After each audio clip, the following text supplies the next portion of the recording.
Well, thanks for joining us, boys. Thank you for having us. Promotional tour for Snake Eyes. Snake Eyes, yes. Luke Appleton, acoustic guitar player. Who knew? I know, right? Who'd have thought? Who'd have thought? Is this your first acoustic album? Yes, first acoustic album, but I have done a CD, a little EP, pretty much a year ago this time. Yeah. How did something before? Yeah. I just recorded it. Really, I had a very big tour lined up to support Blaze Bayley in Europe about this time last year, and I wanted to go out there with some sort of product. So I just whizzed through about 4 brand new acoustic songs, got them recorded and got them out there, just on a little cardboard disc, and it was nice. Yeah, just got that out there, and that gave me the confidence to do a full album this time. So did you do this because I've got this time, so I might as well? Yeah. I mean, Eister for a little bit quiet this year. They're doing. Each individual member's got other things going on at the moment.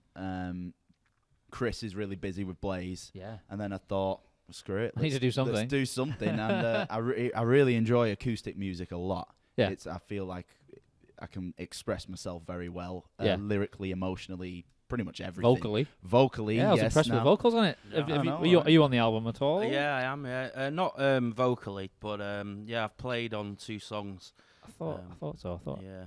So how did you get involved? Did you just ask you to take it? Yeah, kind of. Yeah, we were away in Belgium last year in August for Chris's 30th, and there was about 30 of us, sort of descended upon Belgium for this enormous jam that Luke organised, which was wonderful. And I was just out having breakfast with Luke and his pop, and we were just chatting. I was sort of saying how my band's not really up to much at the minute. I'm sort of not sure what I want to do musically going forwards, but I know I still want to keep playing. And Luke said how he's got this idea to put this record out, and he's had me in mind to appear on it. So I was very honoured and flattered, and I was like, of course I said yes. So and then here we are less than a year later, and the record's out, and we've already got shows. Me and Rishi hang out pretty much all the time in I Manchester. thought that's just standard, isn't it? It's just, now a bit of music and more beer involved. Exactly. We're at the pub pretty much every other week or something, and then we may as well just play some songs. Yeah. Let's do it. Let's do all the normal things we do, but let's play some music at the same time. Yeah. Well, that's it. There's a good bond there. Yeah. We've been friends for years, and whenever he's home from tour, we always hook up and go out and party. So it's another extension of that, really. There was someone. There were a few people yesterday because yesterday was actually we were in Whitehaven at the 3 Tons, and that's actually only our second performance together, acoustically, doing what we're doing now. And we were telling that to some of the people there who were watching, and they were absolutely stunned because they just thought we'd been doing this for years. The chemistry there, the bond, and we were tight. And it's if this is where we're starting at, it can only get better. Yeah. So I saw a video of you guys jamming. Did you go to Wiz's Grave? Yes. In Belgium last week. I saw a clip of that. Yeah, we did. Yeah. Pretty. Have you been back since? Is that I've been a few times, and I think it's your first time going there, Rishi, wasn't it? Yeah, we always trying to make a point. All the Absolva camp, the Appleton crew, we always try to make a point to see him. Because last time you were on, which was 2 years ago now, I know, Easter 2017. Oh, it was a bit different last time. We went out for Mexican food and drinks and shots and tequila and everything. Sounds amazing. He's working now, though, isn't he? It's a school night, technically. Coffee and water tonight, boys. But, I mean, you told a story about how you played at his funeral. Yeah. Either side of I listened back to the episode because what did we talk about? Yeah. But I mean that must have been. It was emotional. It was mixed emotions, really. It was more of a huge honor because before Wiz died, he planned his whole funeral. I mean, can you imagine doing that with his wife, Caroline? Yeah. And he particularly requested me and Chris, my brother Chris, to play Icy Red, a Fury UK song, at his funeral. It would be difficult to get through. It was incredibly difficult, but I'm so honoured that he wanted us to do that. Yeah. It was amazing, really amazing, and very emotional. I was hoping that someone was going to be able to carry on WizFest. Yeah, in his name, because it just worked. Yeah, they did 1 year of it where they did a tribute to Wiz, which was last year, and we actually played it. My band Babylon Fire. Yep. And it was equally busy and all of that kind of business, but it kind of felt weird as well. There was a beautiful photograph of him above the stage, and there was at one point in the evening where I was just stood there, I was watching the band, And then my eyes started drifting. I started looking up, and then next news, like I'm streaming, you know, because I was just, I had the honour of meeting Wiz quite a few times, and he was always a complete gent to me. I'm in the same boat. Yeah, exactly. And you guys got to play Wiz Fest a couple of times. Yeah. We did as well. We got added as a last minute thing one year. I think it was 2013, because I had a cancellation from a Swedish band or something, and we were like first or second band on the bill, but it was phenomenal for us. It's full from the minute it starts to the end, so it doesn't matter when you play. No, it's exactly. It's very rare. How often do you get that? Exactly. And everyone was so enthusiastic. But that's what I love about it. We were in Belgium last week playing, and it's the same vibe. Like the European fans are just amazing, aren't they? Yeah, they're really into their live music, and they love British bands and artists, don't they? They've got this. But I remember, I listened to the episode back. I was telling you about how the first time I actually met was at SOS 2014. I was there the year. We weren't playing, but I was there for press because we'd just been signed and we had our album coming out and everything. Yeah. And Wiz just came up to me and went, "Hello, you are playing Wiz Fest next year." He wasn't asking me; he was telling me. I just went, "Okay." We're going to Belgium, boys. But I mean, what do you say to that? You can't say no, can you? Yeah. Certainly not. But fantastic. Yeah. So while we've got you, so what is this current status with Babylon Fire then? How long has it been since you've done some shows? The last shows we did were the tribute to Wiz in Belgium last year, just about a year ago, in April last year. Yeah. We did the night before we played De Willik to Heast, which I'm guessing all you guys played as well. Yeah. And then that was with Vice, and then on the Saturday we did the actual the tribute to Wiz. Yeah. They were the last shows that we did, but it was kind of weird because the main reason why Babylon sort of took a break, if you like, is we just put a record out, which we were incredibly proud of, and we came off stage from our album launch, which was a huge success, and one of our key members, Rick, who's like one of my best friends for my whole life, me and him put the band together, whereas the rest of us said that was the best sort of hour and a half of our lives, it was amazing, and it went too quick. He was like, that was the worst hour and a half of my life. Long story short, soon after that, he had to go into hospital. He nearly lost his arm. He had to have 3 major surgeries. He said, carry on, go out, play without me. And I just didn't feel like I could without him because he's such a big part of the band. Yeah. So then, obviously, we'd already been booked to do these shows in Belgium. So we got Tom from Vice, or Aki as he's better known. Yeah. He filled in on bass, and actually it worked really well. We still got Rick to come with us because he does a lot of the vocals, so it was kind of weird. People calling us Babylon Park or Linkin Fire whilst we were there. But it worked. It was different, but it worked. So, yeah, as Babylon Fire, we're not really doing anything. We did put a record out end of 2017 that I'm incredibly proud of. But I guess it just kind of feels like, with the way things have gone, that as Babylon Fire, it's coming to a natural end. I can't say we've finished, but I can't say we're carrying on. I do still get together with the guys and jam, mostly for fun. You know, the last jam we did, I think we did like side 1 of Live After Death by Iron Maiden, plus like, Wake Up Dead and, Megadeth, throwing in some classic thrash tunes, and just for the sheer love of why we all started playing in the first place. Yeah. So how's Rick doing? He's much better. I'm actually playing with him later on today. We're doing a gig at Whittle's. It's known as the All-Star Jam. Of course. But no, we're doing that. We're doing about 18 tunes, so he's all right. He's good. He's a fighter. I always said. I mean, to think that he could have actually lost his arm, that's how serious it was. And when they were talking to him about treating him, they were saying, look, the procedure we're going to do, it's got a success rate, but it also carries a risk of stroke or death. And I'm just like, I couldn't even imagine it. No. And I just made sure I was there for him every single week. But one of the first things I said to him is, he's one of the strongest people I've ever met in my life. He's such a fighter. And if anyone can beat it, he can. 3 major surgeries later, and he's getting there. He's able to play. What was the issue? What was it? Long story short, he was born with an extra rib, which during doing something, it cut off the blood supply to the main artery in his arm, And without him really knowing. Without him knowing, he was in a lot of. He was having issues with his arm, and he kept going to the doctors, and they kept fobbing him off, telling him it was repetitive strain and that kind of thing. They kept telling him what it wasn't. Yeah, yeah. Eventually, funnily enough, the day after we did the album launch show, because he was in such a bad way, he went to A&E, and it was a young junior doctor there who said, right, I'm telling you now, there's no way on God's earth that's repetitive strain. I believe it's this thing called thoracic rib, but you need to get it checked out. And when they finally checked him, the main artery in his arm was clotted for 6 months. He basically had a dead arm. Jesus. The only thing that kept it alive was incidental ventricles, or whatever they call it. Right. So yeah, that's how serious it had gotten, basically. I can't believe that. I know, yeah. He's just so much a trooper he is. He is, yeah. I mean, he's such a good laugh and all, isn't he? I know, he's great. He's great. I remember all the nights in GC in Manchester. Yeah. Whether we're playing or whether we're not playing, it's just... I know, yeah.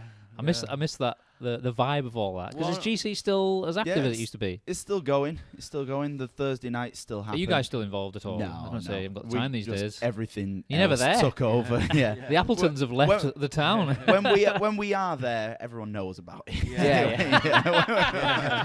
There's like billboards up. It's not quite as often as it used to be, though. The Appletons are back. Yeah. Watch out. They're like, oh crikey, oh here we go again. So have you got plans to do stuff in the short term or long term yourself, or are we going to see a Rishi solo acoustic album? Possibly not. Do you do much acoustic guitar? I love playing acoustic, yeah. Mainly for my own fun, or now, like jamming with Luke. But yeah, I've always loved playing acoustic. Yeah. I don't know, I just love playing guitar. So for the moment, I'm just enjoying playing any way I can. So getting to do some shows with Luke and play on his record was a huge honour and a great thing for me to keep my hand in. Yeah. Also, just doing things like what we're doing at Whittles later today, where, you know, it's just getting up with cool people and jamming loads of cool tunes, getting together with the Babylon Boys and just blasting out some of our favourite tunes. I don't know, I would like to be doing something, but in exactly what capacity, I'm not sure. But I'm just happy playing guitar. For now, yeah. So we'll see what happens with that. You're doing, at this tour, are you doing some of the same venues acoustic that you do with the full band? Yeah.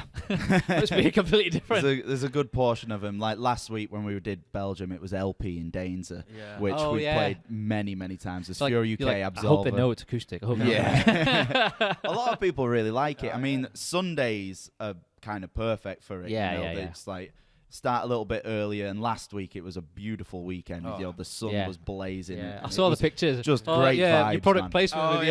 I was trying to get us an endorsement. I know. I was like tagging them in. Tagging them in. Yeah, I know. Yeah, I was like, oh man, I wish I was there right now. But it was beautiful here as well. So no, it's been good. But yeah, while we've got you here, do you want to do a song? Yeah. Before he has to go. Yeah. Let's get organised. Do you want me to get your guitar? Oh, no, it's cool. All right. What would you like to play? Something off the new album, I take it? Yeah, we can do. Do we know that one? Which one do you think you'd enjoy playing together the best then? Which song? Off the album? Which song? Yeah. At the moment, we've kind of got a mutual favourite, which is the title track. Would you want to do that then? Snake Eyes. I think we're going to go for that. Go for it. That joke about tuning again, isn't it? Do you do some singing in it as well, Rish, or not? I do a lot of singing during the set. This one, maybe there's a little bit of just colour in the background. All right, we might put that mic down to pick up more of the guitars then. You leave yours for the vocals? Yep. I do sing along on right, this yeah. one as well. It'll come up. It'll pick it up. I can hear it. Everyone knows this song, right? Yeah. This is a well-common song. Tuning up the band. How's that? Yep, I can hear it.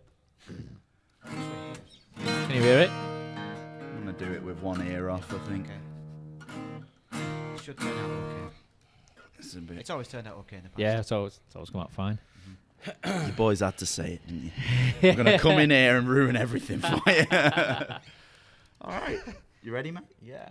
Should we do this? Go for it. So this is Snake Eyes from your new album. Yeah, title track, Snake I've got Eyes. a curtain trying to marry my Oh, guitar. that's all right, isn't it? You ready, mate? Yeah? Yeah. 1, 2, 3.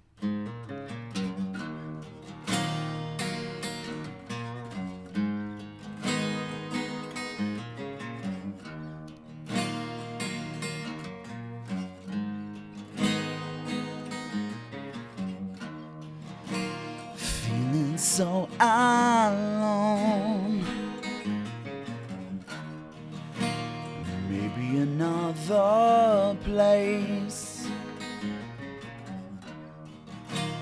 and I should have known. Maybe another day. Memories always haunting you when you roll the dice. Snake eyes always watching you. Prepare to pay the price. Maybe it's time to go. Maybe just one more drink. Memory left me cold, feeling like I will sink. Memories always haunting you when you roll the dice. Snake eyes always watching you.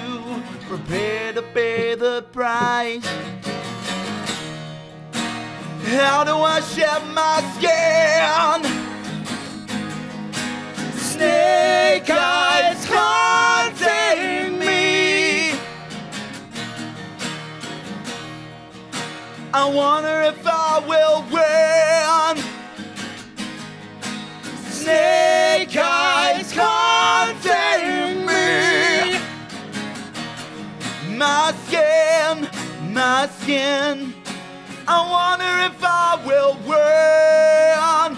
This is my own sin. And I roll the dice and I pay the price.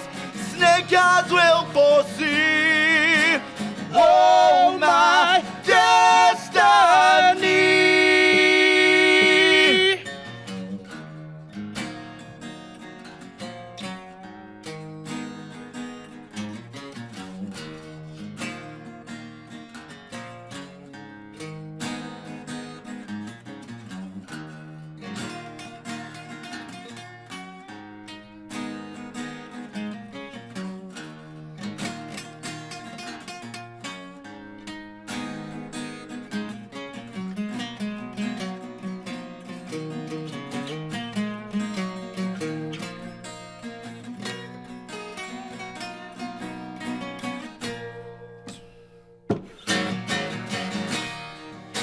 How do I shed my skin? Snake eyes taunting me.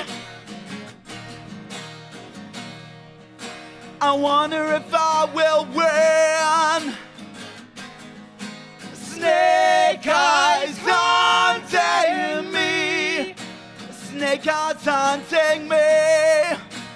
How do I shed my skin? Shed my skin. Taunting, taunting, it's taunting me. Wonder if I will win. Will I win? Taunting me. My skin, my skin. I wonder if I will win. This is my own sin. I roll the dice and I pay the price. Snake eyes will foresee. Oh, my destiny. Sweet. Lovely. I had producer Tech working overtime there. So I've never seen his hands move so fast. Were you doing some mixing there? Mixing and yeah, Because it was quite loud. it was. We like to give it. We're acoustic with a Well, you kick. can't half-arse it, can you? Exactly. You got to go for it. Give it some balls. But no, Mike's picked up everything. Oh, great. Well, one of them's the industry standard SM58, so you know. There you go. That Lovely. was awesome. That Really was good. fun. That was fun. That. Yeah, I've been listening to that album for the last couple of days. I really nice like one. it. It's really Thank you good. very much. One of my favorite lyrics that I saw was how do I shed my skin? Yeah, Yeah. What a great question. I know. Where have you been getting the ideas for your lyrics from and stuff? I mean, this one in particular, I chose this as the title track. I came up with it one day, just, you know, like you got your voice memos on your iPhone or your phone and stuff, so coming up with some riffs like that. Then I was just copying and pasting the riffs whilst I was in the van on tour on my laptop. Multitasking. So, yeah, I just got it all lined up, the structure of it, and then I'm thinking of vocal melodies, and then I just wanted a dark subject with a positive ending. And the main thing about the song Snake Eyes, it's mainly about drug addiction or any kind of addiction. Drug addiction, alcoholic, gambling, whatever, you name it. Any sort of addiction. Someone being addicted to that specific addiction and then having the courage and the power to get off it. So that's kind of How Do I Shed My Skin. Which song was that from? I don't even know which song. How Do I Shed My Skin, Snake Eyes. That's what I'm saying. That's right, yeah. It's really good. The one we just did. Yeah. Really good. I like that. So is that probably your joint favourite song off the album, you'd say? Yeah. It's definitely up there. Yeah, it's to perform at the moment, I think mainly because our harmonies, our vocals together, we really like. We like the sound of it. And just performing it, it's a fun song to play. Yeah. It's a little different. It's got its ups and downs dynamically. So are you doing many more of the tour with him? So I'm playing SOS Fest in July with you. Yeah. And then we've got quite a few dates. Got to make sure the date's right. Queen SOS is over there. She'll be on in a bit. Totally. Also, we're doing quite a few dates in September together as well. Yeah. Because Luke's got quite a few more out in Europe now, I think. So between now and the summer. So it's quite an extensive tour. Yeah, it's going to be good. I thought, screw it, let's just do it properly. My first headline tour, so I thought, let's do it right. And I'm getting about now. So a lot of shows in the UK, a few dates in Belgium, Germany, Netherlands, and I've confirmed Greece as well. Nice. So 3 dates over in Greece, which I'm very happy for. In the summer. In the summer, yeah. It's got to be. I'm going to be sweltering, definitely. So it's going to be prime time. But I'm really happy to land that one in the bag. Did you book the tour yourself? All myself, yeah. Brilliant. Everything. I suppose you've got the contacts now, haven't you? I've You've been doing it enough times. I've done a bit. Been around a couple of blocks now. So is anyone surprised that you would like acoustic? You come in acoustic? A couple people are. You know, if it's places I've never been to before to do that. I mean, Greece know me mostly from Iced Earth because it's such a hot spot there for the band. Yeah. So I'm going to be doing a lot of Iced Earth songs acoustically. So I'm sure they're going to be a little taken back by that. But if it's going to be like everywhere else, I think they're going to love it. Really. Yeah. So are you just about to do a video? Have you done a video? I did a music video for that song Snake Eyes, and that's all been recorded now. When you hope to get that out? As soon as possible. As soon as it's done. That's going to be me as well. I'm doing it all myself. All right. So I'm trying to be multi-talented. So what's the premise of the video? What have you done for the video then? Well, there's a load of performance of me playing, singing, whatnot, and then I've got a load of extras and guest actors, which a lot of them you'll be quite familiar with, which I'll leave for a surprise. Yeah, of course. But yeah, just like I say, for the theme of the song, so there's going to be a kind of a rock star junkie kind of thing, you know, surrounded himself by alcohol and drugs, and then by the end of it, he's kind of moving away from that, and a couple of gamblers trying to move away from gambling, and you know, all sorts of things, all sorts of different addictions that people might get, and exactly, so that people might want to get away from. That's kind of the premise. Yeah, there's a lot of things going on, so I've got my work cut out for me. So what have you got planned for, like, once you finish this tour? Have you got anything planned for the rest of the year? Are you doing anything else? So after this tour, which finishes in the end of May, I've got quite a lot of Absolva dates spread across the whole year. We're doing a lot of festivals. Right. Over in Spain, Finland, a couple in the UK. And I'm also going to be guest guitaring for Blaze Bayley as he's celebrating his 25th anniversary of his Iron Maiden albums. Right. So it's going to be the X Factor album, I believe, yeah. So we're doing a big bunch of festivals. The first festival as well, which I'm very happy, is Sweden Rock Festival on my birthday weekend. So, it doesn't really get much better. It doesn't get much better, really. It's like, great, I'll take that, definitely. So that's the first gig. I think there's about 9 shows in total, and Sweden Rock's going to be the first one. I was thinking, because Blaze Bayley must be one of the few of those old original singers from bands who are no longer there, who carry on, who've thrived. A lot of them start off well and they kind of just gradually fade away. He just seemed to just keep going, and sometimes it gets better. Yeah, definitely. Vocally, I think he's on top of his game at the moment. Yeah. I mean, on the albums especially, they're great. The songs they've wrote together with my brother Chris, they've written some really great songs, and his melodies are a little different, and his performances live are cool. You know, he's on fire, and there's no signs of him slowing down at the moment. So I completely agree with you there. When he was in Iron Maiden, like back then, I wasn't really much of an Iron Maiden fan. I didn't even know much about them. Right. To the point that when I think it was when Martin joined the band, like obviously years ago now, he gave me all their albums because I wanted to get in because it was his favorite band. So I thought, right, I owe it to the band to sort of do the full back catalogue. And he said, pick out 10 songs. I think we're trying to we might cover one of them. 10 of your favorite songs, and 6 of them were Blaze Bayley songs. Right. And I didn't even know that they changed the singer. I didn't know, so it wasn't like I did a conscious choice because it was Blaze Bayley. It just happened to be like Man on the Edge and 2 a.m. probably like my 2 favorite songs by Iron Maiden. Really? Two of my favorite songs by Iron Maiden. I don't know why. It's just well, that's cool. That's great. It's and good Klansman. To work from that. Klansman. That's a great song. I love that song. Yeah, definitely. But my favourite band as well. Yeah. So yeah. Fantastic. I was going to mention actually the first time I met. Do you know when we first met? I know we did a gig with you guys at Rocksector. Was that when we first met? When you were called Dynamo then? Yeah, but it wasn't. It maybe because I remember when you changed your name, I always thought it was cool that you were called Dynamo. And it was like almost like Snoop Dogg saying Dynamo. Yeah. Yo, Dynamo, yo, Dynamo. So that was the plan. Dynamo. Yeah, it was one of the, I think it was. It was definitely the Brickyard. Yeah. We were playing. Absolva were playing. Yeah. So you were up. You came up together. Yeah. I don't know if it was Rockmantic or was just before that when you did. I think it was. We played with just Absolva. And I think so. Raz suggested us for you guys. Probably, yeah. That sounds about right. And Babylon were playing as well. Yeah, I walked in and you were doing the sound check, and you had your full, you had your rack mounted, all your effects, and then you were playing the Fade to Black lead guitar. I was like, we should talk. That was at the Brickyard. Oh, was it? Was that where it was? Brickyard. Oh yeah, because we played with you at Bootleggers once. Yeah, that was well. that was the next year. That was the next year. Yeah. Yeah, because after that we just became. I always thought that would be the perfect tour package. Yeah, us 3. Oh yeah, for sure. I know. Yeah, we did a handful of dates together. We did. Yeah, going off to Europe and that. Yeah. They were great then. You're still to this date probably our favourite support band. That's a compliment. Sorry, Rishi. Sorry. But I've told the story a couple of times. It's the only place I could imagine in the world when we went to Holland. In that, I can't remember what it was. That was a really small venue. You were taking a piss seconds before you were about to go on stage. I remember that. Right, yeah. But the toilet was quite open. You had to walk past the toilet to get to the stage. But it's the only gig where it was so small, but it was rammed. People were listening outside in the street. Is this in the Netherlands? Yeah. Wasn't it? Yeah. I can't remember what the venue was called, but it's tiny. But it was amazing. Yep. But it's the only place I can imagine this happens, right? People were listening outside. They couldn't get in, so they were listening like through the window, kind of watching. And then they were coming in afterwards, bought all our merchandise, got us to take pictures and sign anything. Only because they heard us outside. Yeah.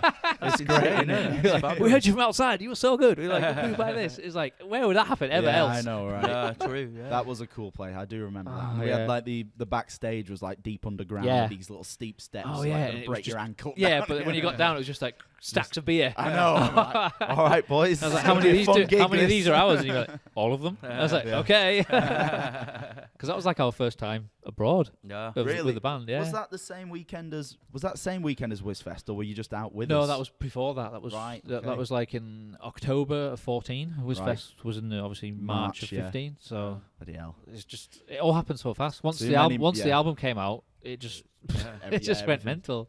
And that's when we first met you guys. Yeah. It just all sort of clicked. Yeah, absolutely. Back in the day. Yeah, back in the day. That would have been a package. That it would have been. Package, definitely. Because who was the other band on Whizfest? They were from London. Can't remember what they were called. They were 5-piece. We were on just after them. They were really good, but they were breaking up. They'd already announced that they were breaking up. Oh, okay. I have to look at the Whiz. Can you pull up the Whizfest 2015 poster? Maybe. Tech. I remember last time I was doing this here, we had a name for the man who would not be named over here. Well, now he's just known as Producer Tech. His first name's Tech, but his surname's Spiss. There was definitely. I'm not crazy. There was definitely a name. There was like a code word name for your code name. I think that might have been off the air.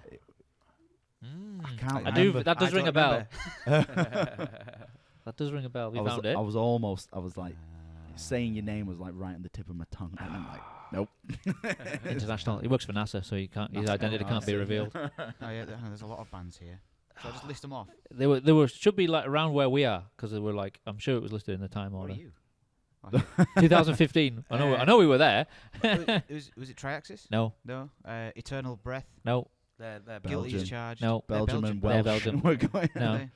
Motherlode. Motherlode. Remember them? Oh yeah. They were on before us, and I Big never lads. Really, they're all like they all go to the gym. Hulk. They were on before us, and they were really good. And I remember seeing them. We were obviously behind watching them play, and the crowd was going amazing. And they came off stage, and I was going, "Man, that was awesome!" And he just went, "We're breaking up." I was like, "Okay, fair enough." Must be good. Let's play one of the best gigs ever. Yeah. Well, and then I got talking to him later. It's just like, people having kids. They were sound. They did a very similar thing. What Dynamo did. They joined us for a few shows. Yeah. They're sound lads. Oh yeah, I remember you guys saying about that. Yeah. And they were fun. I enjoyed their music a lot. Yeah. It was that kind of happens to a lot of bands, southern doesn't it? rock kind of thing. Yeah, going they on. did have It that was sort of cool. sound. Yeah, but life sometimes gets in the way, doesn't it? It's one of those. Mhm. Oh, have you all happens. recently heard the news of the Falling Red news? Oh my Mate. word. That's heartbreaking. I was- We were in Belgium last week, and I was just like, just having a look at social media in a quiet moment, and then I just You don't nudged expect it. things It like just that. puts everything was into like, perspective, man. I was It's Well, like- for those who don't know, the Falling Red bass player Mikey Lawless has put an announcement that he's got brain cancer, yeah. and he's having some procedure that's have a 25% chance of meaning that he could live for the next 2 years. Yeah, and I just can't believe it. I I was just like- I haven't met him before. I mean, I'm very familiar with Falling Red, so I Yeah. don't really have any personal connection to him. But Yeah. when I saw that, I was I just felt my heartbroken. Yeah, I heart was. sink, I was. man. He It can't was- be very old. Like, he must be in No. his 20s. He can isn't be at 30 tops. Yeah. Yeah, I would say. yeah, man. Maybe even 25. I don't know. Poor But, lad. Poor lad. but I mean, I've never met him. I've seen him I've met him a live. few times. He's a top guy. Yeah. Really good lad. I mean, they all are. They Yeah. all Yeah. are. But he's obviously. I think he was there. Was he there last line? Yeah, he was there. Apart from Kirk coming back, Yeah, he was their last sort of new addition to the Addition band. That kind was of good a few thing, years yeah. ago now, and he Mm. fit right in. But yeah, I don't yeah. even know how to. It's. Still can't believe it's real. You never think that's Yeah. gonna happen to I someone. mean, do you? I can't ever imagine receiving that news. So I think he's an absolute trooper. And for then, doing what he's the doing thought now, process of putting it out there as well. yeah. Mm.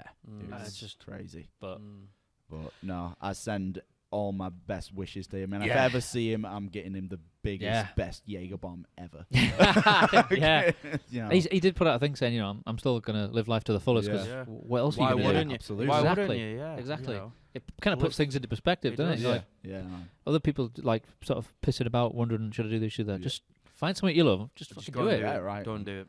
'Cause, But- yeah. It's all the thing we can learn from that. But yeah, it just makes you think about life and just Yeah. about like I was talking about you now. You just You just gotta what do else it, would you man. do if it wasn't for music? Well, no, just There's not much, is there's there? not much. You know.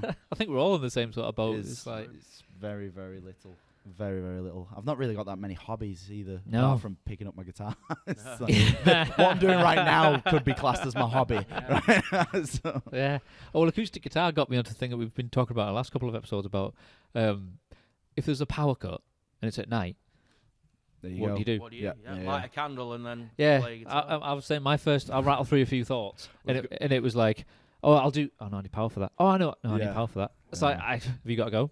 Yeah, we've got Queen SOS going, Okay, looking at a clock. Yeah. I guess. no worries. It's been great to talk to you. Thank you for having. No worries. Thank you for having me. I know you were having Luke anyway. But Yeah, thanks, no, Thanks it's for involving me as well. And Grateful also, addition. It's lovely to But see we'll you definitely again. have you back on if you want to come Oh. up on your own or with a band Yeah, or whoever. Yeah, yeah. No, we'll have you on. That would be lovely. Definitely. And if you're ever in Manchester, please let us know. Yeah, Let's we'll go do. and have a few drinks, all of us. Yeah, definitely. Because it's We'll been do. far too We long. won't- It has been far too long. And this is a reminder of how much fun it is. Yeah, so, exactly. So it's We lovely won't- to see you. So We thank you won't very end much. up in Grand Central.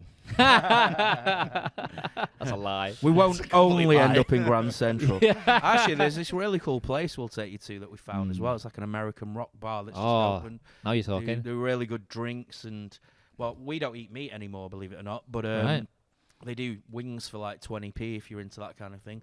Or were they 10p? It might have even been 10p. It was funny because at the time I was like, well, I don't eat them, so I'll just get some cauliflower wings, please. Yes, that'll be and listen, it was £4. It was like 10p for chicken, £4 for cauliflower. Chicken wings, 10p, cauliflower. Oh yeah, £4 then, mate. What am I supposed to do? That you can get for £4. I could get 40 cauliflowers in Aldi. Do you know what I mean? 2 words, outrageous. Anyway, on that bombshell. I'll see you all next time. Yeah. It's lovely to see you. Take care, Ish. What are we doing? Are we having a break? Yeah, we'll just carry on. Okay, right. Have a great show, man. Yeah, it'll be all right. Yeah, Enjoy your show. I will as well. Good one tonight as well. Yes, nice one. See you soon, brother. Until, yeah. I'll speak to you in a couple of days. Yeah, make sure she gets back in one piece. Yeah. All right. Nice one, dude. No worries. All your stuff's still in the car, innit? Yeah. Rock and roll. Look at that. There he goes. He's out off. Of my life for the next 3 days. Yeah. 3 days. Well, that's another first. I don't think that's happened before. True. Lots of firsts at the moment. You In a haven't good noticed way. your sign? Sorry? New thing we do on the show. Have you not? Do you know what that is? Is that my name? Yeah. It's an anagram of your name. Token Ape Pull. Yes. It's kind of our thing on the show. I like it. So have you been doing that for everyone recently? Yeah. Since whatever episode we had, The Sun Explodes. Yeah. I think that was the first one. I don't know how it came, why we decided to do that. I think I went to type their name in and it auto-corrected to something else. Okay. I think maybe, I don't know if it was that.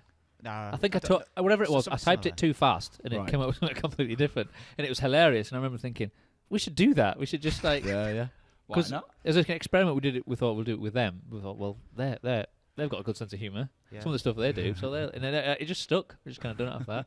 I did notice it earlier, but I was just like, what the hell is that? Some weird kind of drink or voodoo ritual. You're just too polite. You're just too polite. Just like, Token Ape Pull. So that's going to be the title track of the next one.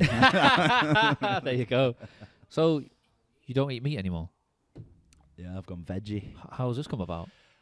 Well, I'll be completely honest. I got a new girlfriend that I knew that was going to be the answer. I knew it. Quite a few people are aware of. Ding, ding, ding, ding. Yes. Top answer. Yeah, it was. But however, I'll try and explain the full story so I Go don't for it. seem We've got plenty of time. completely lame. This is the place to explain but, things. Yeah, new girlfriend's Becky Baldwin. Yeah, awesome bass player. Also bass player. Can you imagine the bass baby? Jesus. Wow. The fusion of that. Imagine man. that kid gets like 7 and goes, I want to play piano, Dad. No! No. Yeah. It's like, no. You got a frigging migraine going on here. Anyway. So, yeah, we got together quite about 5 or 6 months ago or so. And obviously everyone kind of knows I was very much a meat eater and Becky's a vegan. Mm-hmm. So that was quite... There weren't any arguments or anything. It was just mainly her educating me a bit, and I don't know. She's showing you like horror videos on YouTube. It's like documentaries of people dying after meat or something. No, it was never anything that extreme because the first few months of us dating, I was still eating meat and everything. But you know, the more time we spent together, I'd cook her meals, she'd cook me meals, and I wasn't gonna cook one meal for me, one meal for her, kind of thing. So I just cooked us both a vegan meal, which at first I was very scared of. So have you just stopped eating meat, or are you vegan as well? I'm not a vegan. I'm just a veggie. Right, so okay. I still eat cheese. I still eat dairy and eggs and everything. It just felt right as well. And I don't know. I don't feel like I'm missing it that much.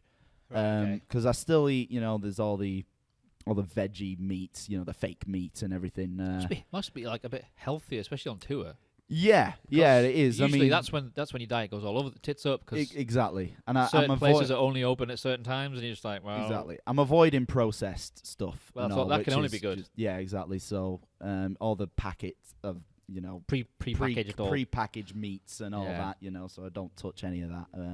But yeah, it just feels right at the moment, and I'm not gonna lie, she definitely gave me a push. Yeah. To that. But you direction. didn't need much of a push. But it did. I know I didn't, and I do feel better for it. I was gonna say, what change have you noticed mainly? I don't know really. I feel the same. I mean, I'm quite an energetic guy anyway. Has it affected your weight at all? People think I've lost weight. I mean, I think I have, but I haven't. It's hard to tell because I do more weightlifting rather than cardio or anything. Yeah. So it's hard to gauge weight. Yeah. Because obviously muscle weighs heavier than fat. You're just sort of maintaining, aren't you? So I've not noticed. I've not gone fatter. I've not become really skinny. Yeah. So I'm kind of happy in that way. So yeah, it just. It's How long have you been doing that now? Not long. I've classed myself as a full veggie for a little under a month. Okay. But I've been eating less and less meat over the last 4 months or something like that. Okay. So yeah, at the moment it feels right for me. So, but yeah, she did give me the push. Yeah. And well, speaking of which, she's doing really well. She's doing very, very well. She's always been doing well, to be honest. She's always got stuff going on. She's always been in great bands. Always been very, very busy.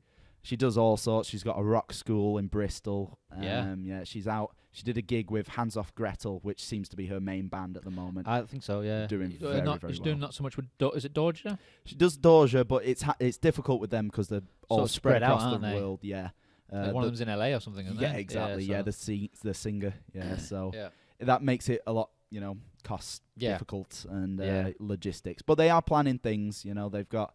I think they just released a new single quite recently, and it does make it more difficult to plan logistically. Yes, you've got to do things in a block at a certain time. You can't do bits and bobs. I've got this gig next week. We've got one gig in Wales next week. No, it's not gonna work. It doesn't quite work, but they're great. I love Dorja. They played SOS once, and I saw them there acoustically and full electric. They're great, and she's also in Fury as well. Band called Fury, right. which I was going to say that used to be your first band. I know. People are like, "Hang on, so she replaced you?" No. Let's backtrack a bit. Let's go to story time, everyone. Actually, no. She's always been busy. There's Exactly. always so much stuff going. I mean, she was on the show. Did you know? Yeah, I believe so. Yeah, but it didn't. It was on Skype, and it was that's one of the reasons why we don't do Skype or phone interviews anymore because they're just. Was it just not as? Well, there's a bit of a delay, and the quality's not as great, and the conversations are never as good as being sat in front. Yeah, so yeah. It was a bit of a risk, but I just one day I said, right, people are coming to me, otherwise it's not happening. Yeah. So I mean, you've got such a sweet setup here. Well, we have now. It's taken us a while to get to this. We've upgraded pretty much everything as we've gone along, but yeah, it's. But yeah, great. I mean, when I came here, it was number 6 or 7, I think it was 7. Yeah, so it was Easter, quite early on, I think it was Easter weekend in 2017. So are you up to? You're in this your 50s. This is 51. Yeah? 51 now. So cool. Coming up 2.5 years. Excellent. So it's awesome. Can't complain. Yeah. But anyway, we're here to talk about you. I know, I'm sorry, but I've missed you, Mark. I've missed both of you. I missed you too, man. I missed you too. We'll have a hug later. Bit of bromance off the camera. Yeah. So, what has Absolva got planned? Are they doing new music or? What was the last release? Yes. Last release was when did we release it? I think it was the beginning of last year. It was Defiance. It was called. Oh, was it? Yeah, because with you guys, there's always someone doing so many different things at the same time. Yeah. I can't keep up. I don't even think we can. These Appletons need a GPS map. One's here, one's in this, one's in Germany, one's in Belgium, one's in the UK, one's gone all the way over to the US, one's back in Belgium. He's doing a promotional tour. He's filming a video. He's at home now. It could happen. That's a good idea, actually. Let's approach Apple about this. So for this tour for you for the acoustic album, you've had the world's best roadie, as in your mum. Only on this weekend, though. Okay. Only this weekend, yes. She's been a trooper, an absolute star. Yeah, she knows what she's doing. Yeah, she's done it a few times now. I mean, she used to come out with Fury UK a lot on the bigger tours, when we supported Y&T and Saxon. She used to join us a lot. But yeah, she's great. She's been helping me. Rocksector HQ, we call it. Yeah. And she's been helping me a lot with merchandise and everything, because this is my first release, Usually with iSturf, Absolva, Fury UK, I've never really had to worry about anything else apart from writing the music and playing the shows. So yeah, a bit more involved this time. This is 100% your baby. me. It is my baby, and I'm very, very proud of it. But I've had a lot of guidance and help from both my parents. Yeah, because really, as all you've been doing lots of stuff with other bands, this is sort of the beginning of this journey for you, isn't it? Really? Exactly. Yeah. I mean, I've got a little head start because being associated with Absolva and iSturf, I've got some good contacts, some great promoters all over the world wanting me over to play for them. So that was kind of my goal. I only wanted to go to places that I knew I would please the fans and people would be excited for me to go to. So that sort of does limit to a certain degree, but my tour schedule's looking very healthy at the moment, so I'm very happy. It's quite an extensive tour. Yeah, I mean, it's spread out. It's in between tours with Absolva and Blaze, and whenever I stuff get up and running, I'm going to have to, schedule it around that. Yeah. So, but I'm very happy with it's. The beginning is looking very promising, so it only can go better. Like this whole tour that you're doing now, you could put on top of it for leg one. Exactly. Yeah. It's just the beginning, Of folks. 4. Yeah. This is only a quarter. Have you been over to the US with anyone else other than Erstith? Erstith. I've just made up a new band for you. There you go. A new one, That's their anagram. I've had a lot. I've had a lot of Frozen Planets and Ice Girth. No. Never that one though. Oh, that's brilliant. No, never.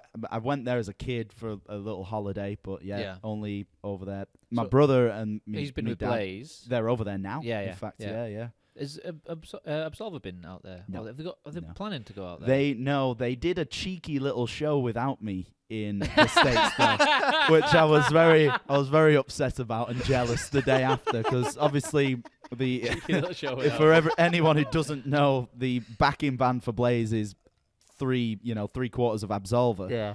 So they were over there touring. Oh, I've accidentally got in a plane to LA. Sorry. Oh, you cheeky so-and-so. Oh, I've even brought my guitar. I know. I was like, oh, hello. Yeah, look at this. And they were playing a gig, and there was no support band, or the support band pulled out, and the promoter really wanted a support band. And then Chris was like, oh, we're a band. And so they just did about 45 minutes worth of Absolva numbers. So that would save a lot of logistics and money. It does work. I mean, we are doing that for some of the French shows we're doing with Blaze. So Blaze is headlining, and the support band is Absolva. I don't think you could do that for everyone. I think that would actually kill Chris. The amount of performance he does every gig, he couldn't do an Absolva gig and then a Blaze gig straight after for like 50 dates. I'm pretty sure, if you cut him open, there's just wires. That is true. Yeah, I've been talking to him, trying to get him on at some point. I know. It's hard to pin down. We've been talking since before the new year to try and get this sorted. Yeah, I mean, it was originally going to be me and Chris, and but a lot of my guests, that was what it is. They're always busy, so it's just trying to plan in 6 months. How about this week? And you're like, well, yeah, we can do that. What about you? And we saw this window that I was going to be up here anyway. Yeah, perfect. Well, that's a lot of what we do as well. Sometimes it's like, oh, you're passing here anyway. You might as well call in. yeah, actually. And we're driving through Penrith, from Whitehaven to Blackpool tonight. Blackpool tonight. Which venue is it? Waterloo. Waterloo. It's cool. It's really. Have you ever been there? I don't think so. No. It's really, really sweet. It's just basically a huge pub. Just imagine, really open space, but he's converted half of it to this really amazing, cool, dark, gritty venue. Nice. But it's great sound system, great stage, everything. Nice as pie guy. He's just really looks after it. They've got some great acts as well. They've had Jeff Tate, Blaze Bayley, and they just announced Buck Cherry. Wow. So he does all right. Must be a good venue then. Yeah, exactly. So for these people to go there, I'm very happy he's got me playing tonight. So what are some of your highlights that you're looking forward to on this tour then? Because there's a lot of dates to There's look a at. lot. I mean, Greece is definitely... I'm really excited I've got that. That's in September, so that's a while off yet. Top up your tan. Yeah, definitely. Pasty white Brits abroad in Greece kind of thing. Yeah. I'm definitely keeping my shirt on for that one. Yeah. So Greece is up there. I'm playing Finland, Finnish Festival. I'm actually doing a triple shift that day. So early on in the day, I'm doing a Luke acoustic set. Right. A little later in the day, Absolva set. And then after that, a Blaze set. Jeezy, crazy. I know, right? So that's Dark River Festival in Kotka, Finland. Right. So that's going to be a good one. SOS Festival, of course, as always. In July. Yeah. On this tour tonight I've been looking forward to going. I've only been there as a punter before, right? So it's going to be my first time performing. So I'm excited to do that tonight. Yeah. But there's all sorts, There's most of the places I've been to before, so I know what I'm expecting, and I like each and every venue for their own, unique differences. Yeah. So how quickly did the album come together then when you started? When did you start it? I mean, I started planning it, the overall concept and the idea, ever since I released the first CD. Okay. So last year? Last year, pretty much. So I was planning it, and I knew I was going to do it since then. Right. But songwriting, just kind of little bits here and there. But probably around 2 months before I recorded it. I can't even remember when I recorded it. It was where and how February. did you record it? Just at home.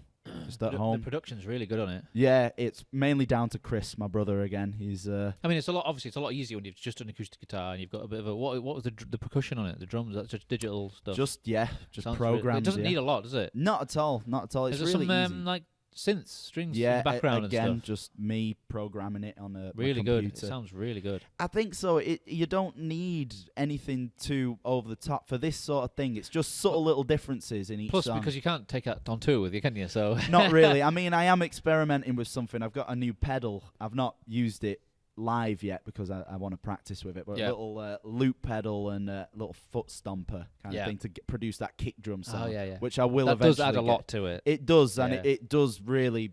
Because some certain songs, especially on the album, I use it quite a lot. Some songs are quite fast and uplifting, and exactly. Yeah. So it does give it that extra, heartbeat. Yeah, because you've got a bit of everything on it, really. Lots of upbeat, fast ones, some slower, sort of more ballady type stuff. It's exactly what I wanted. Just a lovely variation of songs. So did Chris help you with vocals or lyrics or anything like that? No, lyrically and musically, it is all me, 100% me, and. Chris was the producer, the engineer, the mixing and mastering. He did Have you all got any that. of the CDs with you? Yes. When she comes I back. will. When she comes back and I just want to have a look at opens the car. The case and stuff like that. Yeah, definitely. Yeah, I might.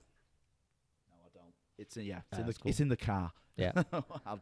We'll get it. I back saw your to her. poster when everything arrived, all your CDs and stuff. It was great. Yeah. It was a wonderful day for the postman.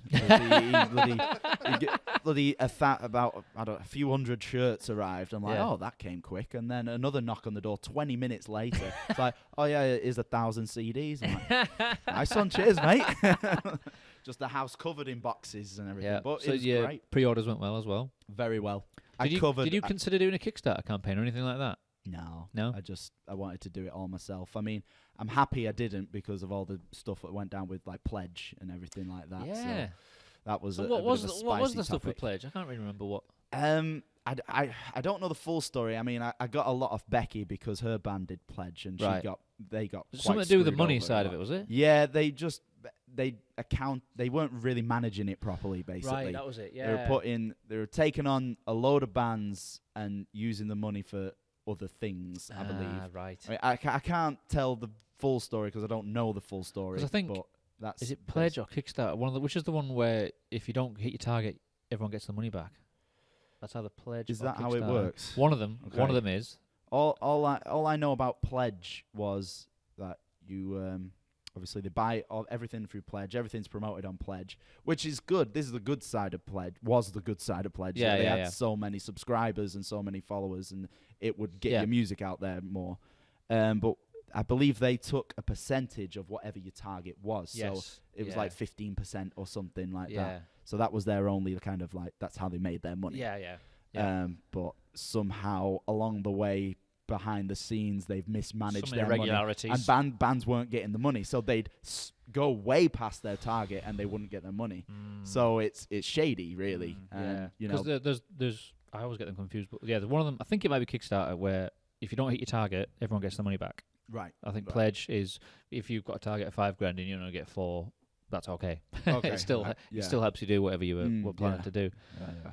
But I can see both sides. I've never done one. I'm not, but I'm not against it because if you do it right, it can be really good. Yeah, absolutely. Especially for your fans. I've seen some bands. I mean, the stuff they come up with to give to their fans if they Pledge is amazing. Like loads of great. There's no other bundles, situation where that band would have had to come out with that stuff other than that campaign. Absolutely. So in that way, it makes the band think outside the box and bring out some cool stuff that they wouldn't ordinarily have done. Absolutely. But so I've never really been against it at all until obviously all this started. Now I'm like, I'm perfectly fine doing exactly what I'm doing. I mean, if you've got the fan base, this is self-sustain anyway, and just put out your stuff, you get enough pre-orders to at least cover your costs. Yeah. And then you make some money touring. It's not a huge fan base, but it's a good hardcore following that really push it. I mean, I covered all costs before I went on tour. But there you go. I don't really need anything else, so I'm happy just doing that was just from the pre-orders? Just from the pre-orders. Brilliant. And they're still pre-ordered. Well, they're not pre-ordering, but they're ordering now online. That's like that's probably your first goal. Exactly, yeah. Put a pre-order out. Hopefully we'll cover the costs that it's taken us to make it in the first place. Exactly, and then so I'm very happy. I mean, costs weren't extortionate. No studio costs. No studio costs, exactly. I mean, I paid Chris a little butty for it because he does put a lot of hours he did a in. lot, yeah. He does. working solidly on it for about 2 weeks. Yeah. Something which... Because obviously he doesn't have much time, does he? No, exactly. And I did literally fill his holiday time up. He had about 3 weeks worth of home time without touring. And I was like, can you come into the studio, please? To be fair, he doesn't like sitting around doing nothing anyway, does he? No, he's probably worse than me in that like, respect. I remember sometimes he'd be like, put a post up like, I'm coming home from like 3 months away. And he's like, what, any gigs on? I was like, Chris, just go home, chill. I was like, no.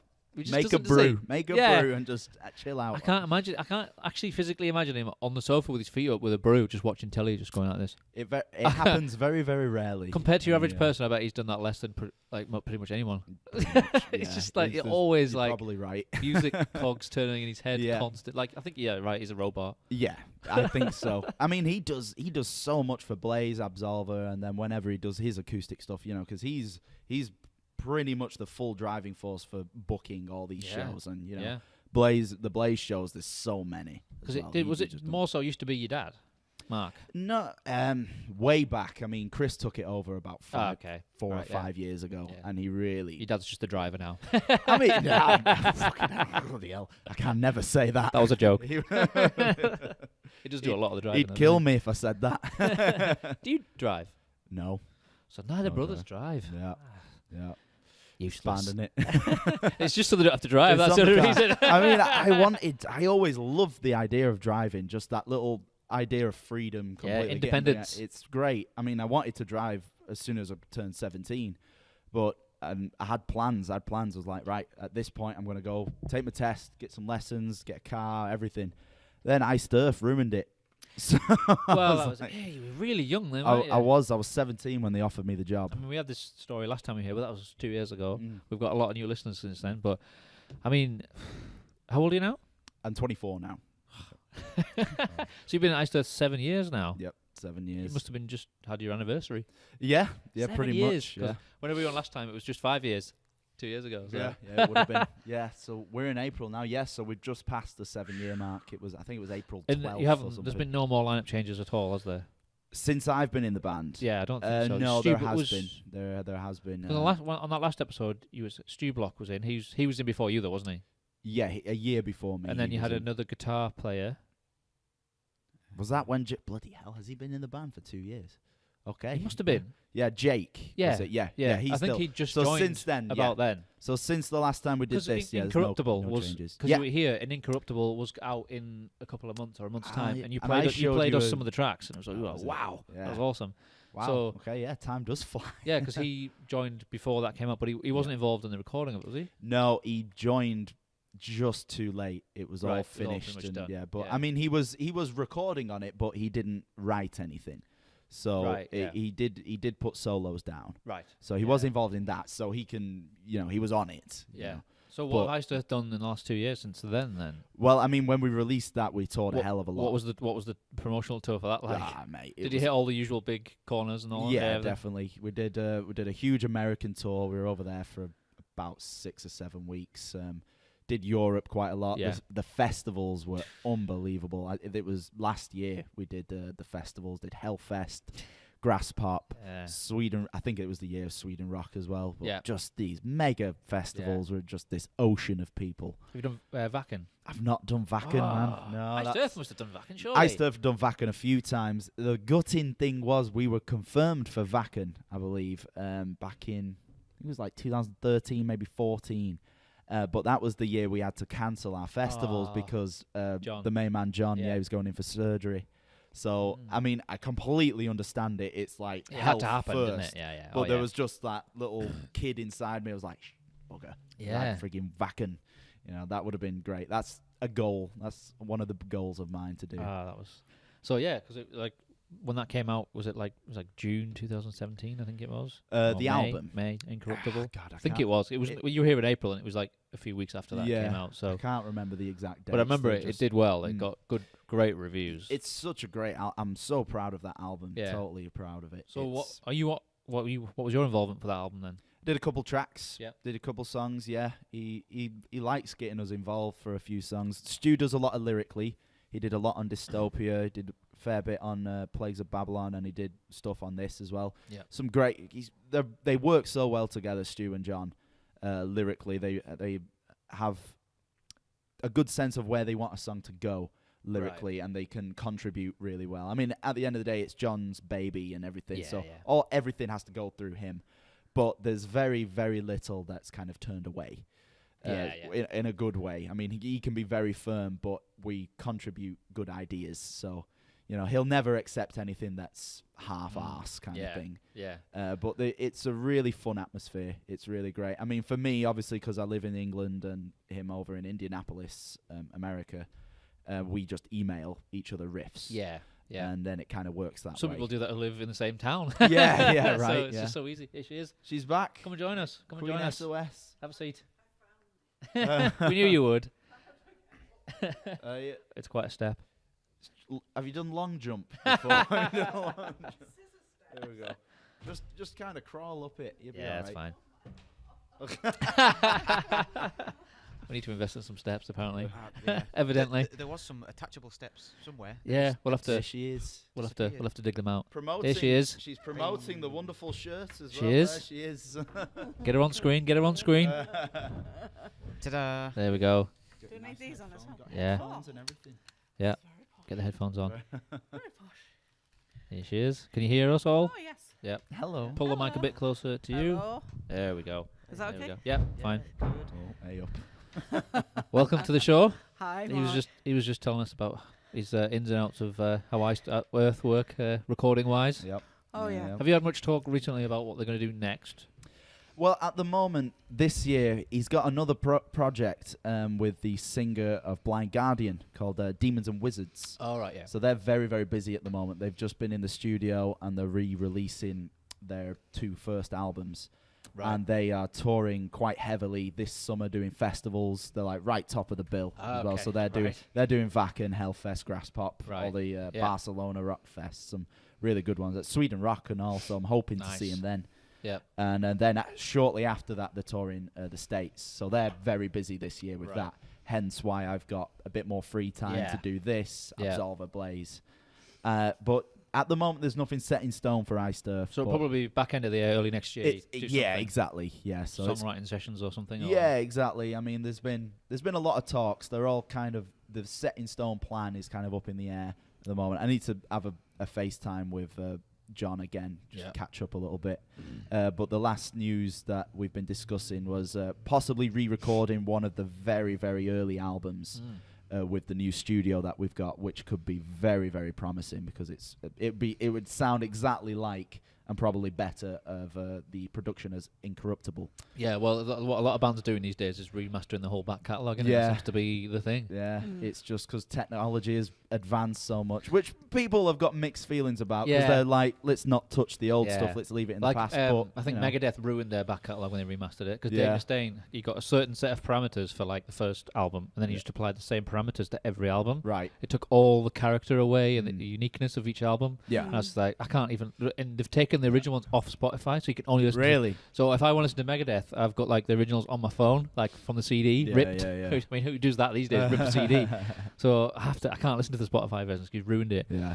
But I mean, these would be full re-recordings, not just remasters. Yeah. I think there's a lot of potential in it. We're going to experiment anyway, and well, see a good how example it goes. to listen to would be Annihilator when they did the Feast album. Was it? Yeah. They re-recorded a lot of their tracks, like King of the Kill. Right. And all of their like classic, like Fun Palace. Yeah, they re-recorded all their because in the early '80s, obviously the recording was a bit.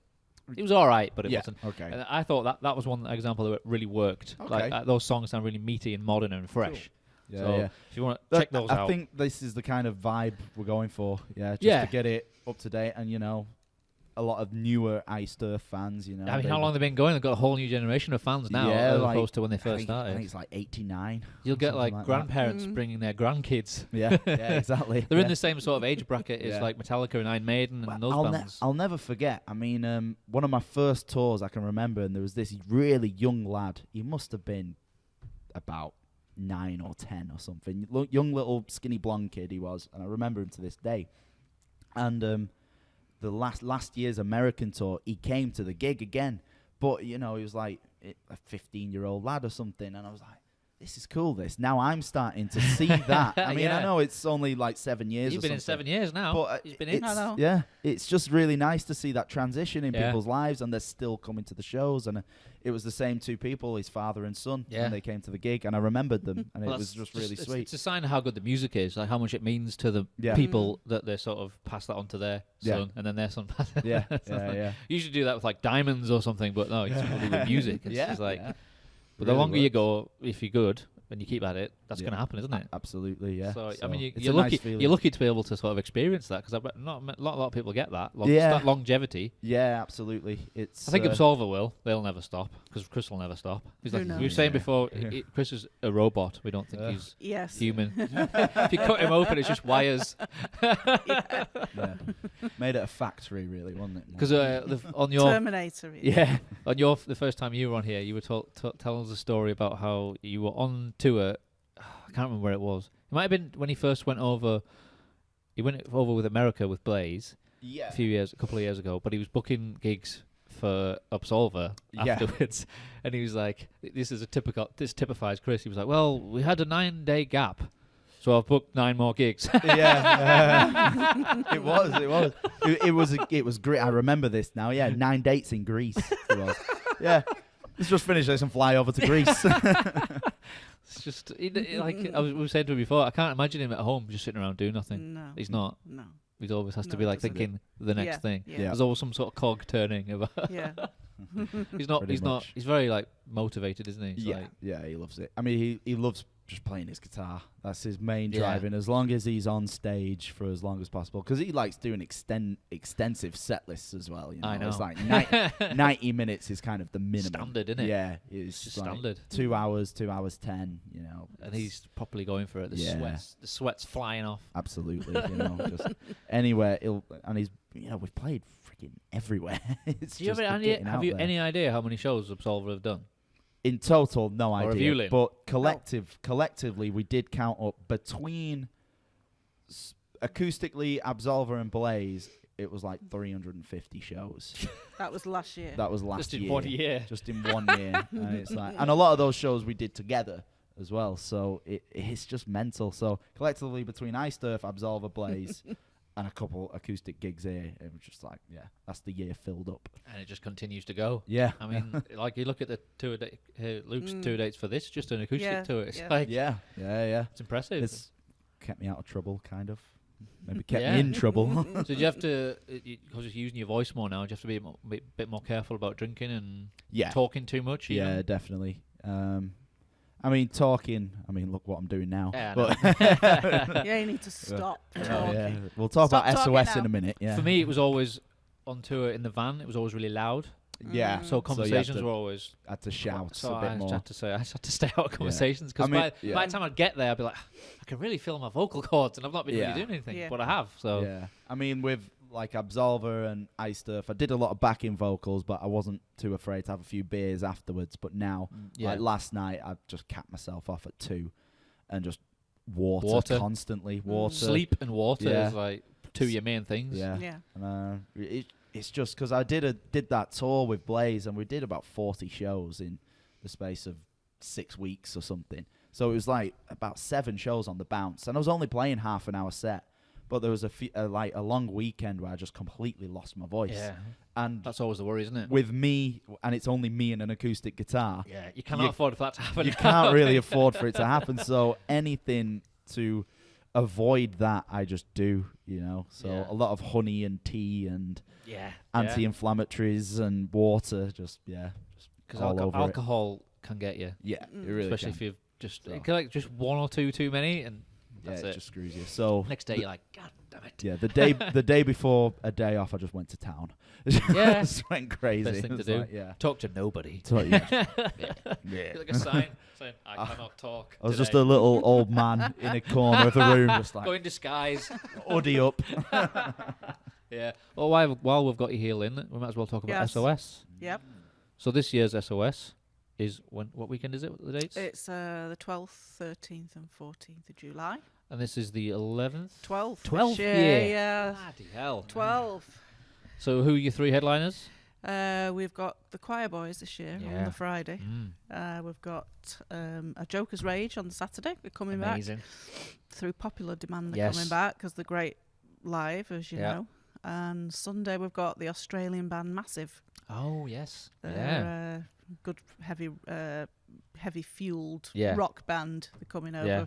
They're on a big tour over here, and they asked if they could play. So we said, we'll give you the Sunday headlines. So one of my looking forward to that. One of my favourite things about SOS is the your press room.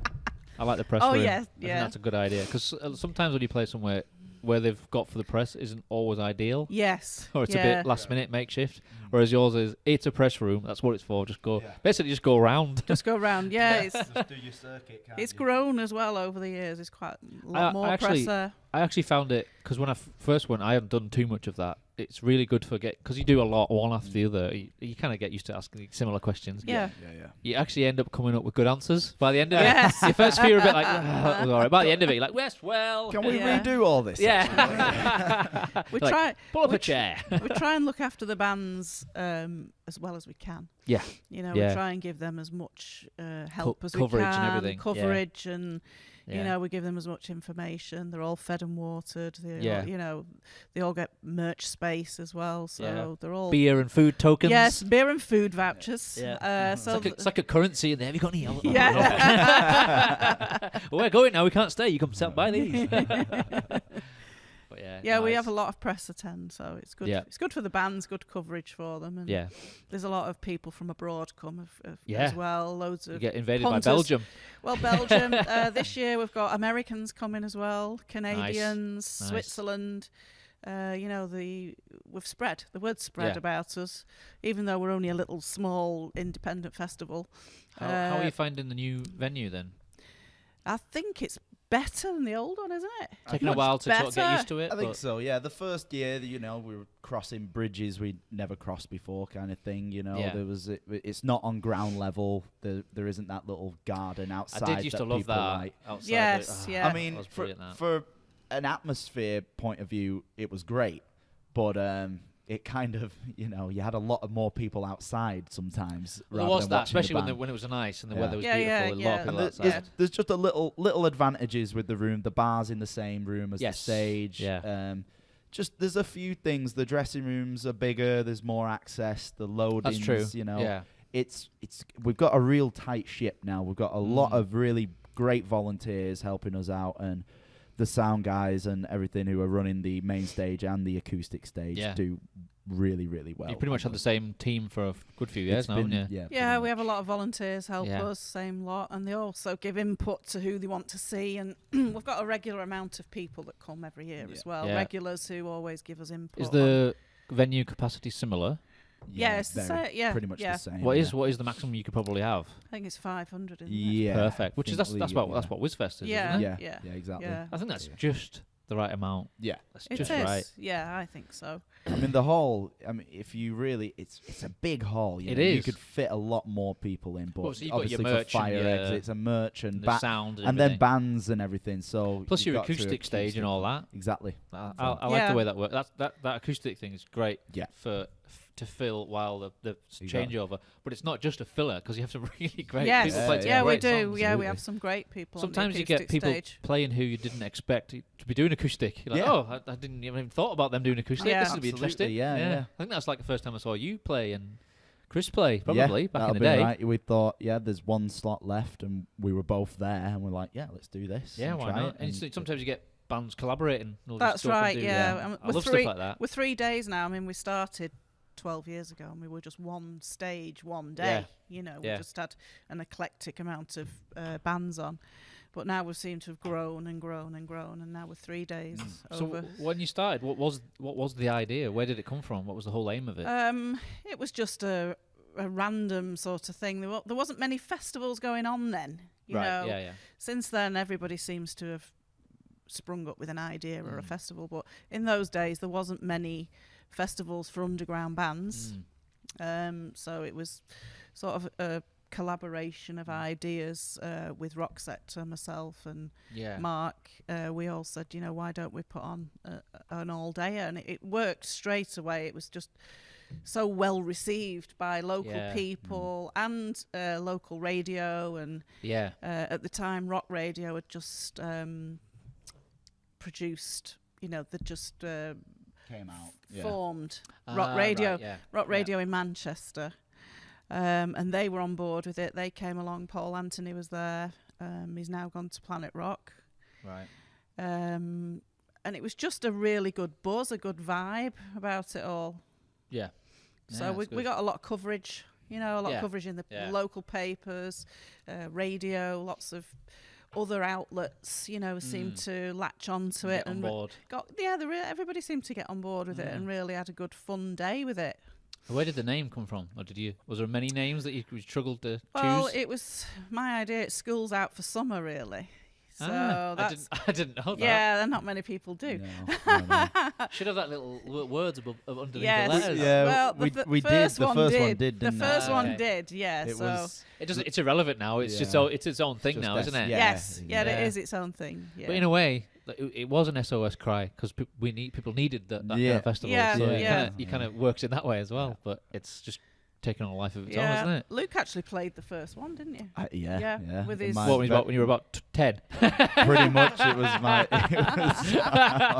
His little school uniform. I think I may have even done that as well. Just came straight from school. I was very, very young, and it was my original band, Breakdown. They were called. Yeah, so 12 years ago, you were 12. Yeah, I was 12. So yeah. There you go. That makes me feel old. And it was great because the drummer, he was only a little lad like this, and he'd sit behind the drums, and you couldn't see him. You just couldn't see him. He was just surrounded by. We've got these drums that play themselves. Sticks waving around, And he was only 10 or 11. He was actually younger than me, and we were playing it. And Heaven's Basement were headlining. Right. And then we did that, and they were like, "Oh yeah, we'll have them play it with us again." And I think we did another show with them at the Towler. I think did we do that? Yeah, we did. And so that kind of sparked that little relationship. But yeah, I still see those guys, and we don't do anything anymore now. But that was our first band together, just a 3-piece rock band kind of thing. Wrote some of our own stuff, did 2 EPs, but covering all sorts of Velvet Revolver, Megadeth, and Thin Lizzy, just a nice wide range. Such a fun time. And then, got to play SOS for the first one, and it's just 12 years. Gone from strength to strength, hasn't it? Yeah. We didn't think it would last this long. No, I guess you wouldn't know. But it's like now, does it take much of your time overall when it comes to the actual just the festival? Like, I know you've got loads of other stuff. Well, seeing as everybody else is on tour all of the time, it takes all of my time. Yes, yeah. But who does most of the correspondence with the bands and booking the bands and all that? Me. Okay, there you go. There's no lie when I say Queen SOS. But needs must. Yes, yeah. I do have help from other volunteers. I suppose you got to give a shout out to people like Paul Lord. Paul Lord's, he's a big one. Definitely for the weekend. Oh, he's the stage manager usually. I always watch him whenever we're playing over there, because when like stuff's going on, you say, "Oh, he's there." Yeah, he's over there now. Oh, he's down there. He's putting tape on. He's usually. I was going to say he's usually got a roller gaffer. He's just like everywhere. Yeah, Tony at the venue helps a lot as well with flyering, because when he goes out flyering for the venue, he takes my flyers as well and posters and banners. We do it old school way, not just Facebook and social media. We do old school. There's a lot to be said for that. I mean, we always used to get a bunch off you, and we do on our merch table. The few months leading up to it, we'd always have that on it as well. Of course, and we're at other festivals. We're going to Call of the Wild, so we'll take a bunch of flyers. Absolutely. And we're at Breaking Bands, so we'll take flyers there as well. But and vice versa as well. We do do social media as well. Well, you've got to, haven't you? Yeah. But banners all over the district and posters and stuff. Not many people do that these days, do they? The old school approach. No. Well, they might do a little bit of it, but it's a lot of social media. Yeah. It is a lot of social media. I mean, it's great to have. It's a great tool to have, but you can't rely on it. You need to keep that old school, because just people just forget, and there's so much going on. It's good word to of mouth, have it in your face. Word of mouth still exists. Exactly. So. Of course it does. Yeah, and we do local radio, and like this, different areas we do radio. And everybody that comes to the festival, we ask them to put it on their page or their webzine or whatever they're doing. Yeah. magazines. We advertise in Power Play and other magazines. We put ads in there, so it's not just let's put a festival on and do it on social media. Yeah, which some people tend to they just rely on it, don't they? Yeah, I mean, there's only so much you can do. You can't beat the personal touch where you actually. And I do ask people. for help from regulars, that come. You know, if you go into any big shows, can you take a bunch of flyers with you? And they do. Yeah. Somebody was a girls' school gig the other night. Somebody is going to a Whitesnake gig. They'll take flyers and hand them out. Yeah. So. Bunch of people are going to download, so just even people like wearing the t-shirt. Yeah, wearing the t-shirt. Yeah, just like the brand, isn't it? Yeah, it's out there. Yeah. I should have had it on today. I've got yours on instead. Can you settle for second best? Is that right? It's all in the land of Appleton, so it's all good. It's all good. Appleton, back in Appleton Towers. Yeah, that's what I call it. I remember that the couple of times I've been there, like in the hall, it's like stacks of merchandise would be Blaze or Absolva boxes of this and that, and it's like, we've got to sort all these out. Yeah. In fact, the 2 times I have been there, it's just been you on your own. It's like, where is everybody? Just on tour. Well, she's happy we've all moved out now. Well, apart from her husband, he stayed. Oh yeah. His home is his van, though. Spends more time in the van than anywhere else. Got more bedrooms to put merch in now. Yeah, that's true. Yeah, you couldn't go home if you wanted to now. No, it's done now. One's an office and the other's a storage room. Well, it's good. It's been needed, hasn't it? Yeah, definitely. So much merchandise. I mean, just Blaze alone. Yeah. I mean, he does a lot of stuff. The last time I was there, it was towels. Was it pink towels? Red towels. Red towels. It was like a new thing. Yeah. But apparently they sold well. So sold out. Sold out. There you go. It's like, you want red towels? We're having red towels. Everyone needs a towel. Exactly. Well, we were saying before with when Rishi was here that he's one of the few lead singers of bands, like former bands who've done quite well, who's gone on to do their own thing, who's just got better as he's gone on. Or he's managed to maintain where some of them start off and then sort of gradually sort of fade away. I think the collaboration. I can't think of anybody else. No, I think the collaboration with Chris though has done really well with the writing and the structuring the songs and everything. Because does he have them full time for everything now? Yeah. Because it used to have different versions of bands for like going to Europe and coming to the UK. Used to be Chris. Yeah, and, when all the Absolva boys got involved, Blaze still had like his little South America team and an American team, but for a couple in Europe as well. For various reasons now, it's the Absolva crew is the full-time band for him now. So they've been to South America quite recently with him and in America now. So I'm sure Chris is delighted about. Chris is delighted. Blaze is delighted.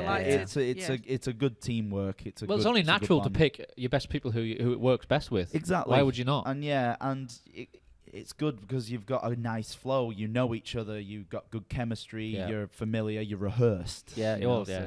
Chris is they're very tight. They're very tight together. And Chris is almost like he's a show almost in himself, isn't he? Yes. Like Blaze knows confident that he can just take a back step and just let Chris do his thing. Yeah, exactly. That's part of the show. Yeah, absolutely. So he's not just a guitar player just doing his thing. He's his own thing in the show. He's actually a part of the show. Yeah, he is totally. He's such a good performer, and he's a front man himself, obviously for being Absolva. Yeah. So it's almost like having two front men on stage when you see a Blaze show.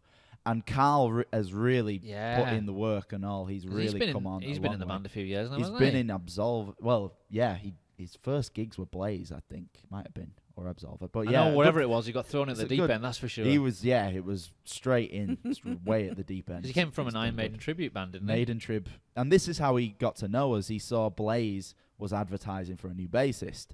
And so that's how he got to know. And then it was like, right, email Chris. Yeah. So email Chris. Did he have a Blaze Bayley tattoo? I thought so. Yeah. A Blaze and a Steve Harris tattoo signature right next to each other. But he's come on loads, man. His vocals are much better. He's always been a great bassist. But as a performer on stage, he's working with Chris a lot on stage at the Blaze show. Yeah. They work together. They do a lot of like guitar swapping kind of thing and all that. It's really good. It's entertaining to watch. And he's got the accent, hasn't he? All right, my lover. Yeah. There's definitely that there. Because Swindon is kind of his own. Swindon, I remember playing there with you guys down there, and loads of people came to see you. Yeah. Back in the day. But the amount of gigs that you guys have done is just, I can't even Yeah. It's just unfathomable, the amount of gigs. The pause button doesn't really exist. No. Especially over the past, like, 5 to 6 years. That's when it's really been, like... Especially, well, I've started off with just before the whole Blaze thing, like, took off. Like, Absolva just on their own were just doing... Yeah. And every time they went round, they'd add a few more places, and then add a few more places. I mean, it's just you could even stretch it as far as going to the Fury UK days, because that's I true. mean, it wasn't Michael Schenker and all that. We had so many. We had Michael Schenker, Saxon, the Iced Earth tour, Blaze tour, Y&T. But even before then, I mean, it wasn't as serious as it was now. It was more the pub circuit back then. But it was just literally every weekend we were just doing something somewhere. And in between radio shows like this. So it's just never been in our nature to kind of stay still. No. And it seems to be paying off in a few different ways. So we'll carry on doing it. How are you finding playing acoustic guitar then, as opposed to playing electric and bass and that? I love it. I mean, bass. People ask me. It's your thing, isn't it? People ask me it's guitar or bass, and it's like in a heartbeat, it's bass. I have to say, bass. you're a really good rhythm guitarist. Thank you. As well, I have to say. Yes, I'm. Again, it's kind of from the bass thing. I'm like always driven to rhythm kind of thing. I think the first time I saw you was in Absolva as like second guitarist. I think it was. I can't remember.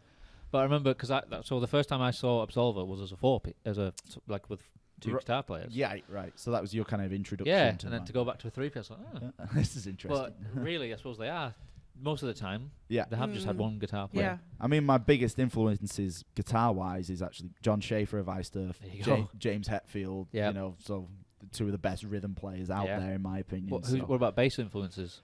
I've got quite a few. It's a combination of Steve Harris, Geezer Butler, Geddy Lee, kind of thing. So, a nice little trio montage of them three. Really, those are my main influences. So it was just inevitable that you're going to end up in a band with your brother, then.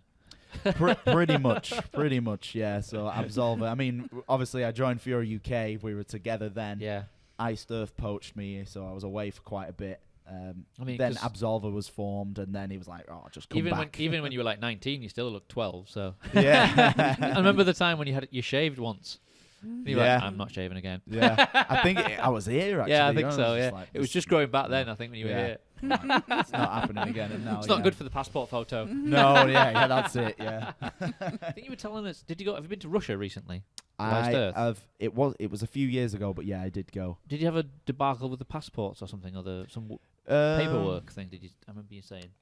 Yeah, we did. It got sorted out, but I think it was some complication with one member and a crew member, and it was a royal pain in the ass.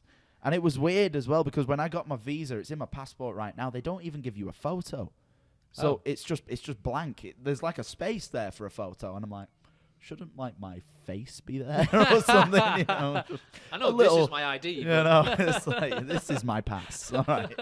But yeah, it was a weird experience, but yeah, there was a bit of commotion getting that, and I mean, it can happen. Of all the countries as well, Russia. It's like, I know, oh my God. Yeah. But I think it's just because they are so strict. And, Yeah. you know, even for America, you know, it's even more strict now. Every year, it probably gets harder and harder. You got to provide so much documentation and proof of ID. It's understandable as well, isn't it? I completely get it. It's just you know, it's just a big process, big investment to do. So do we know if there's going to be any implications with leaving the EU when we eventually do? We don't know anything. Well, no one knows. Theresa May doesn't know anything. No, so. yeah. No one knows. I hope it doesn't make it too complicated. Well, it's pretty easy at the moment. Our biggest worry, is Europe.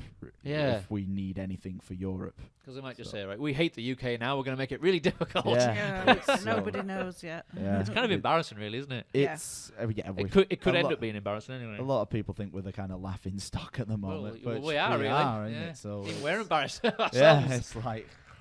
But yeah, like the thought of having to have like separate work permits and passports for every single individual country. I really hope that doesn't happen. I hope it's just one. If it is going to happen like that, I just hope it's one big visa for the EU. Because it's still the EU will still be. It's just we won't be part of it. So you just think you're like one application to go to anywhere inside of it. Yeah. Don't break it all up into. Exactly. That'll be a nightmare. Especially trying to organise a tour. How much? Imagine the paperwork. Everyone starts just going, right, we're just going to Germany. Yeah, just the German tour, yeah. We're going to do every single part of Germany. I know.